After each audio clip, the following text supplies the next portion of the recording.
কোণে দেখা আলো সিরিয়ালের বিশেষ মহাপর্বের আপডেট নিয়ে আমরা এসেছি।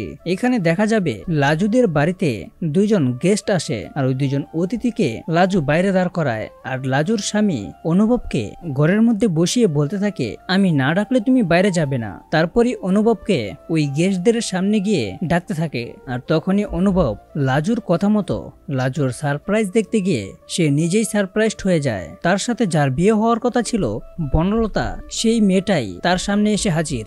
হ্যাঁ বন্ধুরা, এমনটাই দেখা যাবে কোণে দেখা আলো সিরিয়ালের একদম নতুন বিশেষ পর্বের আপডেটে। তো এই নিয়ে বিস্তারিত জানতে হলে ভিডিওতে লাইক দিয়ে পুরো ভিডিওটি দেখতে থাকো। শুরুতেই থাকছে অনুভব লাজুদের বাড়িতে এসে বসে থাকে আর তখনই অনুভব চুপ করে বসে থাকার সময় লাজুদের ঘরের দরজা কেউ একজন ঠকঠকিয়ে দরজা টোকা দেয়। তখন লাজু অনুভবকে বলতে থাকে, আমি যদি না ডাকি তাহলে তুমি কিন্তু বাইরে যাবে না, এটা কিন্তু আমার দিব্যি। আর তারপরেই দেখা যায় ওই অতিথি দুইজন লাজুকে বলতে থাকে, আমি তো তোমারই অপেক্ষা করছিলাম। তারপরে দেখা যায় লাজুকে ওই মেয়ে বলতে থাকে, এভাবে ডাকলে যে আমায়। আর তখনই লাজু বলতে থাকে সারপ্রাইজ।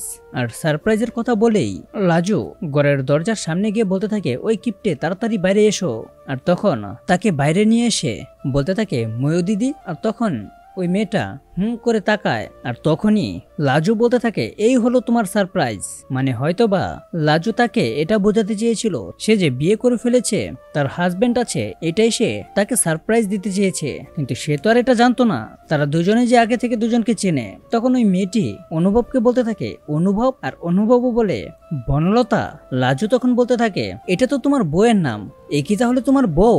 তার মানে পুরো বিষয়টাই জানা শোনার পর লাজু নিজেই অনেকটা অবাক হয়ে যায়। তো বন্ধুরা, এবার তাহলে কি হতে চলেছে? অনুভবের ওই বিয়ের দিন যে বউ বদল হয়ে গেছিল, সেই বউই এখন তার সামনে।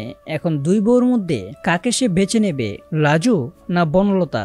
নাকি অনুভব লাজুকে নিয়েই সুখের সংসার করবে, বনলতা যার ঘরের বউ হয়ে গেছে তার ঘরেই সুখের সংসার করবে? এই নিয়ে তোমাদের মূল্যবান মতামতগুলো কমেন্ট করো। আর এরকম নিত্য নতুন সিরিয়ালের আপডেট পেতে এখনই চ্যানেলটা সাবস্ক্রাইব করো।